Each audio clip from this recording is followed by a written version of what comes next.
राजस्थान स्थापना दिवस के अवसर पर आयोजित निवेश उत्सव कार्यक्रम में मंचासीन कैबिनेट में मेरे साथी और उद्योग एवं वाणिज्य मंत्री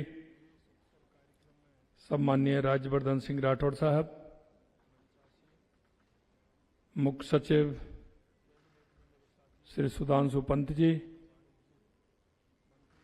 अध्यक्ष श्री सीमेंट एच.एम. बांगुड़ जी, प्रमुख शासन सचिव उद्योग एवं वाणिज्य विभाग अजिताभ शर्मा जी, प्रमुख शासन सचिव चेयरमैन RREC श्री आलोक गुप्ता जी, संयुक्त प्रबंध निदेशक मुख्य कार्यकारी अधिकारी JK सीमेंट माधव सिंघानिया जी, राजस्थान हेड CII संजय अग्रवाल जी, आयुक्त उद्योग VIP शिवांगी स्वर्णकार जी, सामने बैठे सभी मेरे भाई और बहनों, सभी अधिकारीगण, पार्टी के हमारे पदाधिकारीगण और इस कार्यक्रम में आए सभी मेरे भाइयों, सबसे पहले तो मैं आपका आज इस कार्यक्रम में निवेश उत्सव 2025 में हार्दिक स्वागत और अभिनंदन करता हूं। और सबसे पहले मैं आप सभी को जिस राजस्थान दिवस के उपलक्ष्य में यह कार्यक्रम हो रहा है, राजस्थान दिवस की आपको मैं बहुत बहुत हार्दिक शुभकामनाएं देता हूं। जैसा कि आप सभी को पता है कि आज चेटी चंडी भी है, उसकी भी मैं शुभकामनाएं देता हूं। चैत्र नवरात्रा के पावन पर्व पर भी आपको शुभकामनाएं देता हूं। और जैसा कि आप सभी जानते हैं कि इस राजस्थान का इतिहास है और इस इतिहास के बारे में संवत 2006 चैत्र शुक्ल प्रतिपदा 30 मार्च 1949 को 19 रियासतें कुछ ठिकानों को मिलाकर के हमारे राजस्थान राज्य की स्थापना हुई थी। और सबसे बड़ी खुशी की बात यह है कि चैत्र शुक्ल प्रतिपदा, रेवती नक्षत्र और इंद्र योग में जो स्थापना हुई थी वो शायद पहली बार ही अब की बार आया है जो जिसका हमने राजस्थान दिवस मनाया है। क्योंकि आप हम सभी देखते हैं, लेकिन कुछ बातें ऐसी होती हैं हम सबको पता रहता है, लेकिन उसके बाद भी जब उनकी हम वर्षगांठ मनाते हैं तो हमें उसमें विचार करना चाहिए। क्योंकि राजस्थान की स्थापना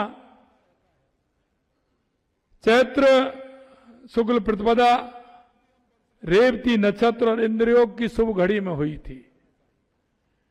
तो हमने निर्णय लिया है कि आगामी राजस्थान दिवस इसी तिथि को मनाया जाएगा।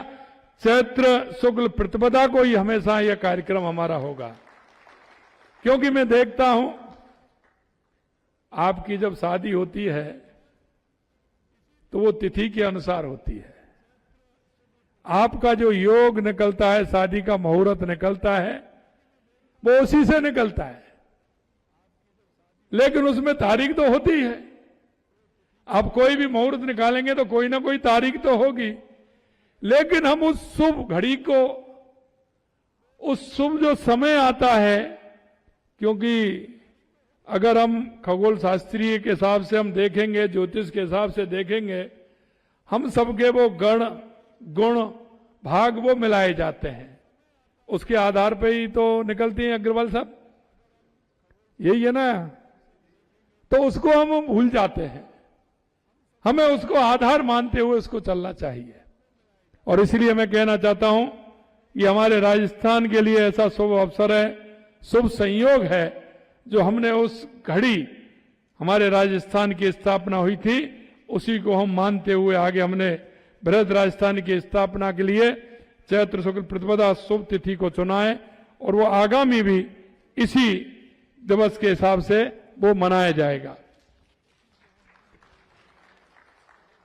इस बार आपने देखा है कि राजस्थान दिवस स्थापना दिवस को हमने हमारे राजकीय कार्यक्रमों से जोड़ा है।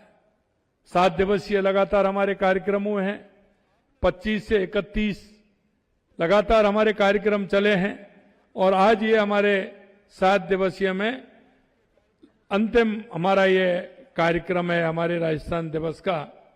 और मैं आपसे इतना कहना चाहता हूं, जिसे लेकर के हमारे देश के यशस्वी प्रधानमंत्री नरेंद्र मोदी जी का जो विजन है, उस विजन को लेकर के हम चल रहे हैं और वो विजन हमारा है महिला, किसान, युवा, गरीब, अंत्योदय कल्याण की जो ढेरों सारी शुभकामनाएं हैं, हमने वो प्रदेशवासियों को इन 7 दिवस के माध्यम से हमने उनको देने का काम किया है।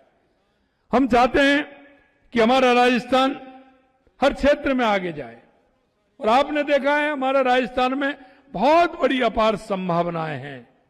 अगर हम देखते हैं उन संभावनाओं की तरफ बढ़ते हैं तो मैं कह सकता हूं राजस्थान क्षेत्रफल की दृष्टि से तो देश का सबसे बड़ा राज्य है ही, लेकिन मैं कहना चाहता हूं आर्थिक क्षेत्र में विकसित राजस्थान के रूप में भी पूरे देश के अंदर हमारा राजस्थान अलग अपनी पहचान बना सकता है। ये जो हम मनाते हैं वो इसीलिए मैं कहना चाहता हूं आपसे, आप सभी का हृदय से स्वागत भी मैं करता हूं और इस ऐतिहासिक क्षण जो हम कर रहे हैं उसको भी व्यक्त करता हूं। मैं आपको कहना चाहता हूं आज का यह कार्यक्रम निवेश उत्सव एक महत्वपूर्ण माइलस्टोन है। आप देख रहे हैं राइजिंग राजस्थान इम्पैक्ट 1.0, इसके लिए हम केंद्रित होकर के हम काम कर रहे हैं, जो राइजिंग राजस्थान के तहत किए गए निवेश प्रस्तावों को धरातल पर उतारने के लिए हमारे प्रयास और प्रगति को दर्शाता है। अभी आप में संवाद सुन रहा था, मैंने कहा कि उनके अच्छे अनुभव वो बताएंगे हमारे सामने, अधिकारियों के सामने तो अच्छे बताएंगे, लेकिन इसलिए मैंने कहा है कि आप अच्छे तो बता देते हो, लेकिन कहीं ना कहीं क्योंकि मैं देख रहा हूं लंबे समय से निवेशकों के बीच में और सरकार के बीच में कुछ इस तरह की दीवारें हुआ करती कि जिनको देख करके वो कहते हैं कि नहीं नहीं ऐसे तो होता ही है। हम उस मिशन को तोड़ना चाहते हैं कि ऐसे तो होता ही है, हम उसको बिल्कुल समाप्त करना चाहते हैं। इसलिए मैं आपसे कहना चाहता हूं और इसलिए बाहर मैंने अभी अजताब जी को कहा कि बाहर आप टेबल लगाइए, जो आप एक अगर पेपर उससे मांगेंगे आपका नाम होगा और उस पर हम नंबर भी डालेंगे, उस पर नंबर डालेंगे, आपका नाम भी लिखेंगे, आप उसको भर करके हमको वापस देंगे, जिससे कि कोई भी पेपर ऐसा हमसे भी नहीं निकल जाए कि जिसमें कुछ बातें अच्छी भी आती हैं, तो उसमें नंबर डाल के आपको देंगे, आपको वो सारी बातें लिख करके उसमें देना है। मैं एक बात आपसे जरूर कहना चाहता हूं, आप भी हमने 3 नीतियां घोषित की हैं, क्योंकि नीति वो बनाता है जो नीति के हिसाब से काम करना चाहता है। हमको किसी ने नीति बनाने के लिए नहीं कहा, हमने हर क्षेत्र में नीति बनाने का काम किया है, जिससे कि काम समय से हो, समय के हिसाब से काम की ठीक मॉनिटरिंग भी हो। और आप कह रहे हैं अभी राज निवेश पोर्टल हमने जारी किया है और वो मोबाइल पर जारी किया है, उसकी सूचना आपको मोबाइल पर भी मिलेगी। वो हमारे काम करने वाले को ही नहीं है, वो उनको भी है जिन्होंने हमारे साथ एमओयू किया है। और अभी हम कहते हैं, हमारे अधिकारी कहते हैं कि उनका फोन नहीं उठा, मेल का भी रिप्लाई नहीं आया। हम उनको भी कहना चाहते हैं कि हमने मेल भी किया, फोन भी किया और इस राज निवेश के माध्यम से आपको सूचना भी दी है। हम उनको भी इंगित करना चाहते हैं कि कोई ऐसे आ गए और अब वो ध्यान नहीं दे रहे हैं, तो उनकी भी सूची हमें चाहिए, क्योंकि निवेश करने वाले बहुत हैं। कहीं वो उनके मन में यह है कि हमने निवेश नहीं किया तो क्या हो जाएगा। हम उनकी भी मॉनिटरिंग करेंगे, आने वाले 11-12-25 को भी करेंगे और आने वाले 26 में भी हम देखेंगे कि उनका हमें इसमें जब नाम आए तो रखना है कि नहीं रखना है, रखना है कि नहीं रखना है, ये भी हम देखने वाले हैं। क्योंकि हम उसके लिए हमारे अधिकारी, हमारे सभी लोग उनको लगातार फोन कर रहे हैं, हम उनका स्वागत कर रहे हैं, अभिनंदन कर रहे हैं, आप आइए, लेकिन आप जवाब नहीं दे रहे हैं। आपका समय भी खराब हो रहा है और हमारा भी समय खराब हो रहा है। हम जो आ रहे हैं उनका स्वागत कर रहे हैं, उनकी एक एक समस्या का समाधान करने के लिए हमारी सरकार कृत संकल्प है। Rising Rajasthan global space summit की घोषणा से लेकर आज तक हमने जो उसकी सफलता को आज इस मंच के माध्यम से आपके सामने रख रहा हूं, ताकि प्रदेश की जनता को पता चले कि हम केवल बातें नहीं करते, उनको करके भी हम दिखाते हैं।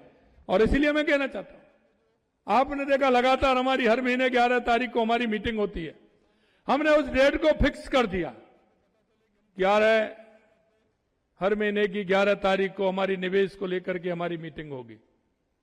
हमारे इस महीने में कितने एमयू जमीन पर आए हैं उसको भी हम देखेंगे, उनको क्या परेशानी है ये भी हम देखेंगे, उसका कारण क्या है ये भी हम देखने वाले हैं। और इसलिए हमने नीतियों का निर्धारण भी किया है।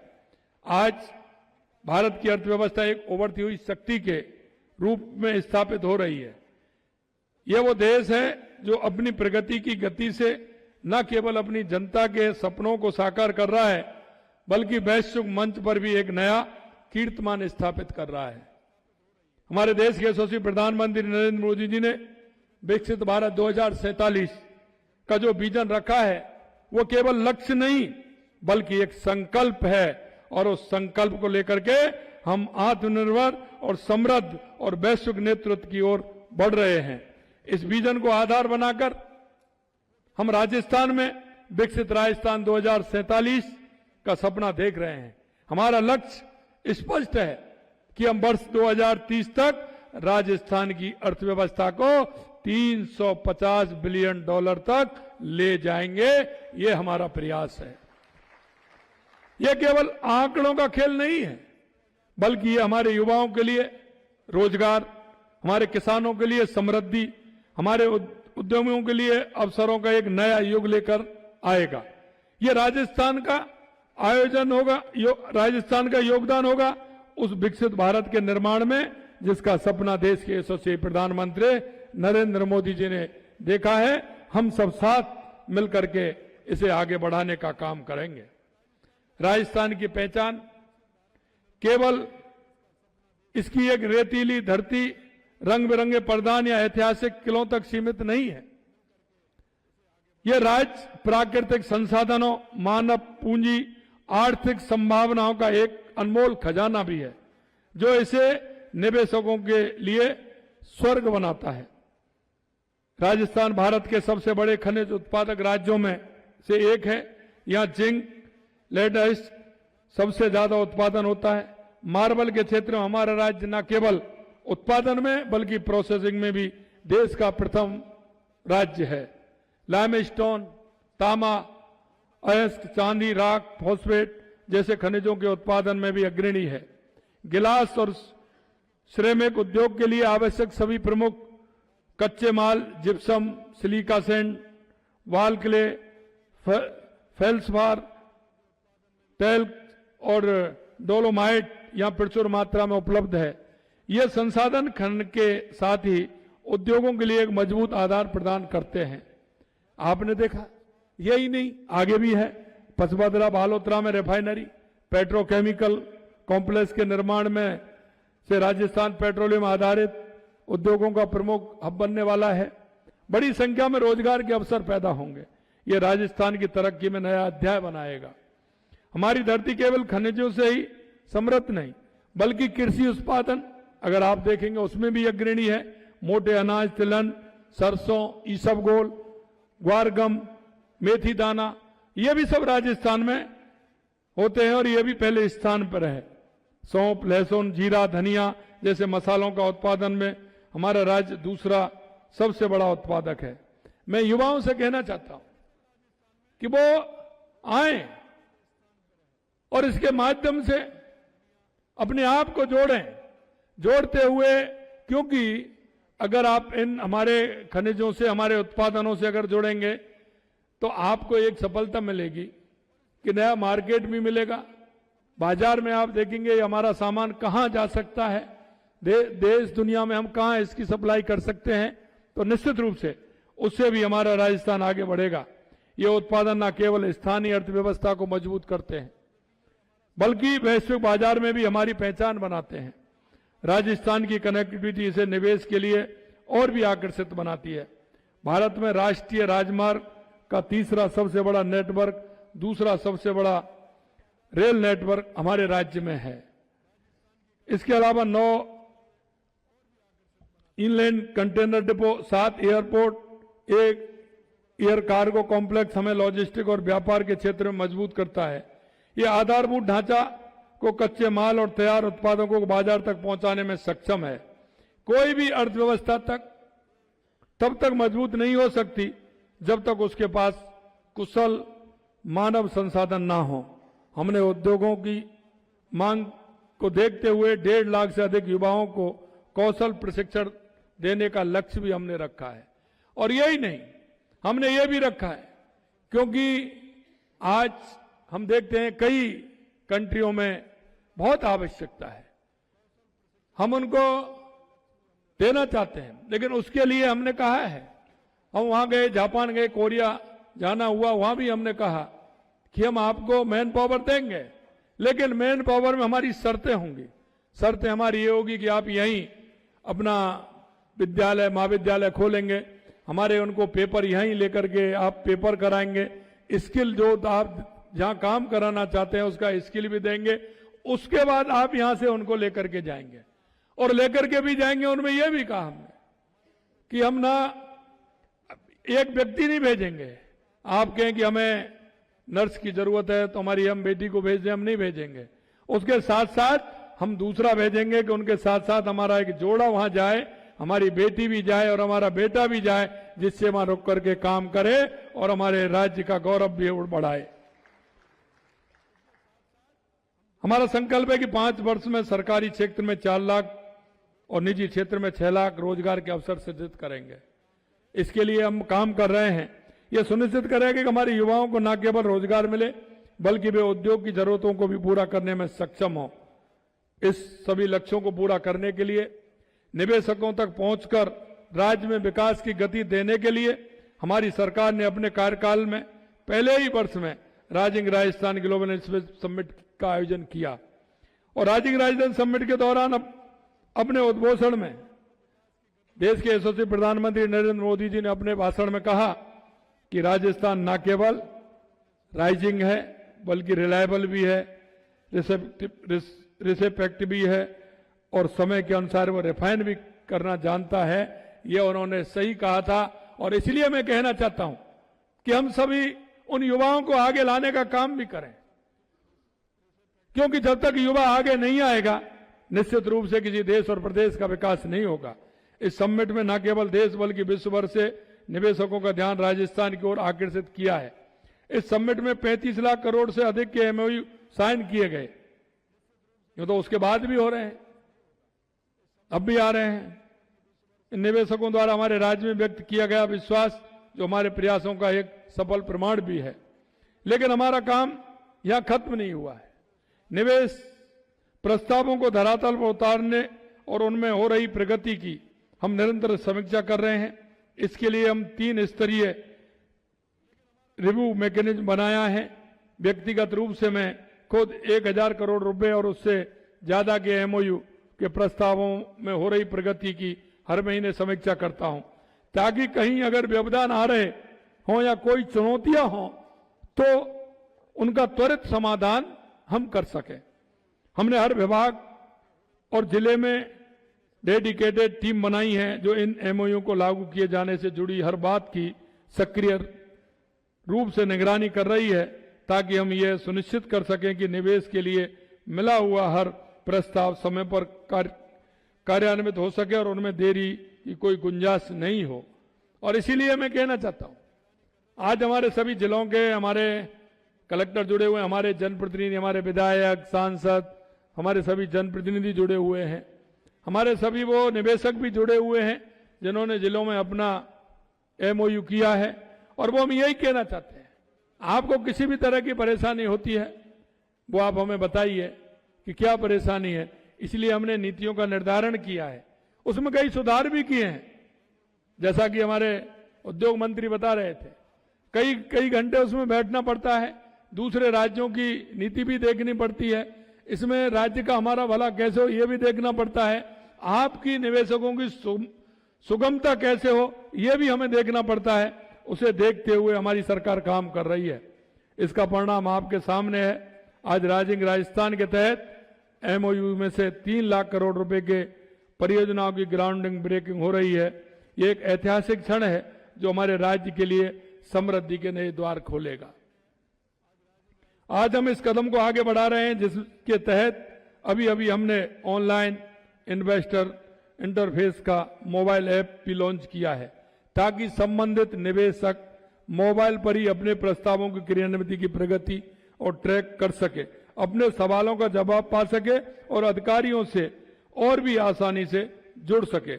आज हम 3 महत्वपूर्ण नीतियां लेकर के आए हैं जो आपके सामने हम लॉन्चिंग हुई हैं। लॉजिस्टिक नीति, डेटा सेंटर नीति, टेक्सटाइल एवं अपैरेबल नीति का विमोचन हम कर रहे हैं जो आपके सामने हमने किया है। और ये नीति हमेशा आप ध्यान रखिए, इन नीतियों में जिस आधार को लेकर के हम चलते हैं उनका समाधान इसमें होता है, इसमें बाउंडिंगता भी होती है। क्योंकि हम जब आपके लिए पूरी तरह से कार्य कर रहे हैं तो बाउंड होना भी आवश्यक है, क्योंकि हम तैयार हैं। और इसलिए मैं कहना चाहता हूं कि जो हमारे पास आ रहे हैं, लगातार हमारे संपर्क में हैं, लेकिन सिर्फ बातें बातें करते हैं, उनसे भी हम कहना चाहते हैं, हम बातें नहीं समाधान चाहते हैं। आप आए हमारे पास जिसका हम समाधान करें, जिससे आप भी 2 कदम बढ़े और हम भी 2 कदम बढ़े। लेकिन सिर्फ इसलिए नहीं कि हम उन नीतियों को ठीक प्रकार से हम इसीलिए लेकर के आ रहे हैं। ये नीतियां उद्योग के लिए एक अनुकूल माहौल तैयार करेंगी, राजस्थान को निवेश का सबसे पसंदीदा स्थान भी बनाएंगी। इसके पहले हमने रिप्स 2024, एमएसएमई नीति, राजस्थान निर्यात संवर्धन नीति, राजस्थान पर्यटन इकाई नीति, राजस्थान एकीकृत स्वच्छ ऊर्जा नीति और राजस्थान खनिज नीति जैसी नीतियां जारी की थी। इन सभी नीतियों ने उद्योग और निवेश के लिए एक स्पष्ट रोड मैप तैयार किया है। वो निवेश को लगता है कि स्पष्टता है, लेकिन मैं एक बात कहना चाहता हूं, यह दोनों तरफ से होता है। क्योंकि निवेशक भी यह चाहता था, पहले उसकी भी परेशानी थी और सरकारों की भी परेशानी थी। वो इस तरह से कहती है किस मार्ग से आपको आना है, निवेशक भी उसी मार्ग से जाना चाहता था। मैं आपसे यही कहना चाहता हूं, उन मार्गों को छोड़ दीजिए, सीधे सीधे आइए, नीति से काम करिए, आप भी ठीक रहेंगे और हम भी ठीक रहेंगे और ठीक प्रकार से हमारे राजस्थान का विकास भी होगा। नए निवेश को जल्दी से जल्दी धरातल पर उतारने के लिए तेजी से भूखंड आवंटन जरूरी है। इसलिए हमने डायरेक्ट लैंड एलोकेशन पॉलिसी शुरू की है। इसमें भूखंड आवंटन की प्रक्रिया सुव्यवस्थित बनेगी और परियोजनाओं को लॉन्च करने के लिए प्रस्ताव समय को काम करने में मदद मिलेगा। हमारी सरकार ने रीको के माध्यम से डायरेक्ट लैंड अलॉटमेंट के लिए पोर्टल के माध्यम से पारदर्शी व्यवस्था स्थापित की है। 15 मार्च तक जिन निवेशकों ने एमओयू किया उनमें से 107 निवेशकों ने अभी तक इस पोर्टल के माध्यम से जमीन आवंटन के लिए आवेदन किया है तथा उन्हें जमीन शीघ्र आवंटित कर दी जाएगी। निवेशकों की रुचि एवं मांग को देखते हुए मैं यह घोषणा करता हूं कि जिन निवेशकों द्वारा 30 अप्रैल तक एमओयू किया जाएगा, घोषणा करता हूं कि जिन निवेशकों द्वारा 30 अप्रैल तक भी एमओयू किया जाएगा उनके लिए भी यह पोर्टल 15 मई तक खोलकर उनको भी भू आवंटित किया जाएगा। यह भी मैं आज कहना चाहता हूं। इसलिए हमने लैंड पॉलिसी शुरू की। इससे भूखंड आवंटन की प्रक्रिया सुव्यवस्थित बनेगी और परियोजनाओं को लॉन्च करने के लिए प्रस्तावित समय को कम करने में मदद मिलेगी। हमारी विकास की कहानी ये तो शुरुआती पन्ने हैं। इसके बाद हम राजस्थान ग्लोबल इन्वेस्टमेंट समिट 2026 का भी आयोजन करने जा रहे हैं, जो भी और भी बड़ा होगा और दूरगामी बदलाव लेकर के आएगा। राजस्थान की समृद्धि और विकास में प्रवासी राजस्थानी भाइयों का अभूतपूर्व योगदान रहा है। मैं आज के माध्यम से भी उनसे कहना चाहता हूं कि प्रदेश के विकास में प्रवासी राजस्थानियों की भागीदारी सुनिश्चित करने के लिए मैं राजस्थान फाउंडेशन के 14 नए चैप्टर्स खोलने की घोषणा भी करता हूं। इसके तहत राजस्थान फाउंडेशन देश में गुवाहाटी, भुवनेश्वर, रांची, पुणे एवं दिल्ली और विदेश में Dubai, Munich, Riyadh, Tokyo, Singapore, Melbourne, Nairobi, Kampala और दोहा में अपने नए चैप्टर स्थापित करेगा।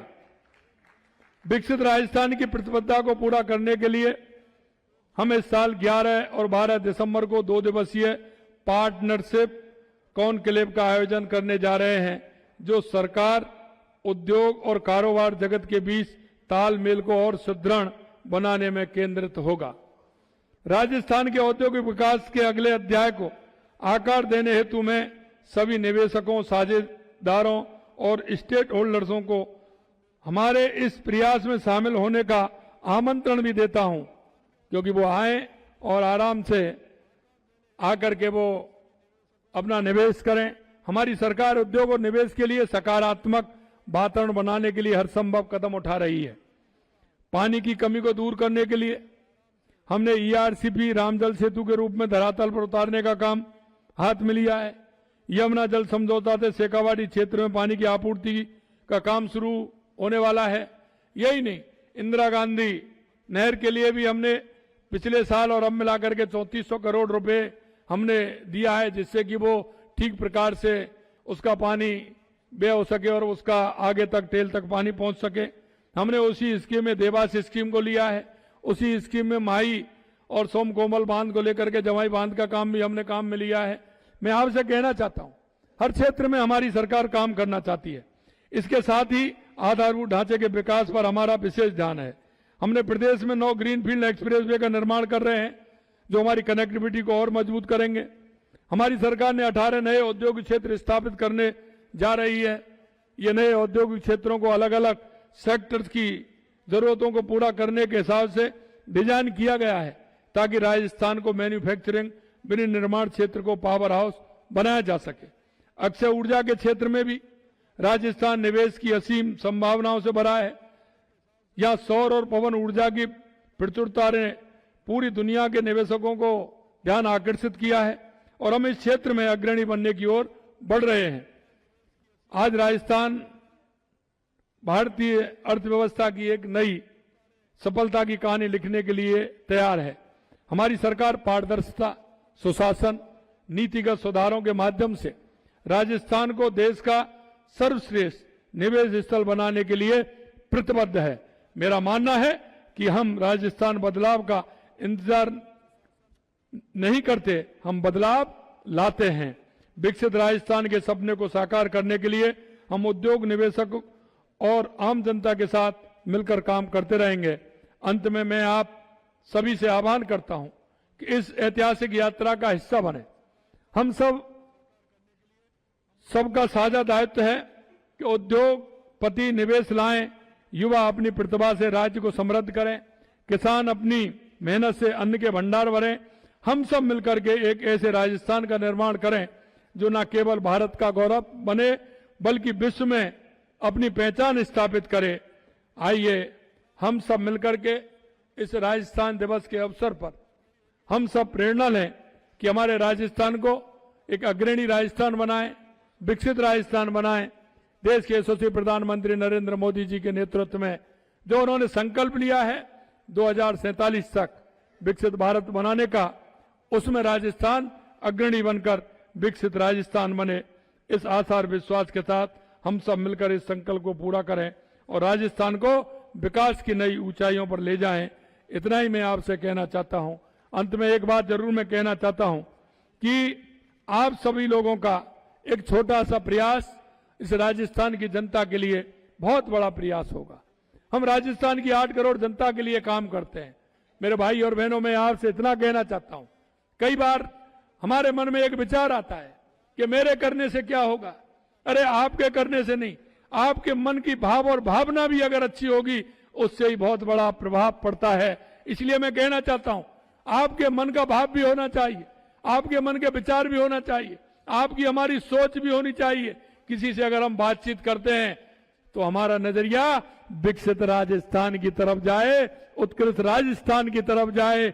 अगर हम किसी से भी बात करें तो हम राजस्थान के अगर विकास की बात करेंगे तो लोगों के मन में विकास की अवधारणा बनेगी, और विकास की जब अवधारणा बनती है, एक माहौल बनता है, तो निश्चित रूप से हमारे राजस्थान विकसित राजस्थान बनने के उस आगे आएगा और एक उत्कृष्ट राजस्थान बनेगा। क्यों? कि हमारी जब सोच होती है, क्योंकि जो व्यक्ति जैसे लोगों में बैठता है निश्चित रूप से मानसिकता का असर पड़ता है। और इसलिए मैं कह सकता हूं, संगति जो होती है वो संगति अगर जैसी होगी जैसा ही उस मन के व्यक्ति के मन पर प्रभाव डालती है। इसलिए मैं यही आपसे कहना चाहूंगा कि आपके माध्यम से हमारे जुड़े हुए जिले के सभी हमारे जनप्रतिनिधि, हमारे निवेशक जो भी जुड़े, उनसे भी मैं कहना चाहूंगा और आप सभी से कहना चाहता हूं कि राजस्थान के अंदर एक माहौल हो, राजस्थान के हर व्यक्ति के मन में यह आशा हो, यह विश्वास हो कि आने वाले समय में हमारा राजस्थान देश का नहीं दुनिया में भी अपना परचम पर फहराए, ऐसा राजस्थान बनेगा। इस आशा और विश्वास के साथ आप सभी, क्योंकि आज हमारा ये राजस्थान दिवस के सभी जो हमारे 7 दिन के कार्यक्रम हैं उनमें ये अंतिम कार्यक्रम है, मैं आप सभी को राजस्थान दिवस की, चेटी चंडी की, नव वर्ष की बहुत बहुत शुभकामनाएं देता हूं और यही विश्वास करता हूं आपका छोटा सा प्रयास राजस्थान के बदलाव के क्षेत्र में मील का पत्थर साबित होगा। हम राजस्थान को उत्कृष्ट राजस्थान, विकसित राजस्थान बना सकेंगे। इसी आशा और विश्वास के साथ आप सभी को बहुत बहुत धन्यवाद। जय हिंद, जय भारत, जय राजस्थान।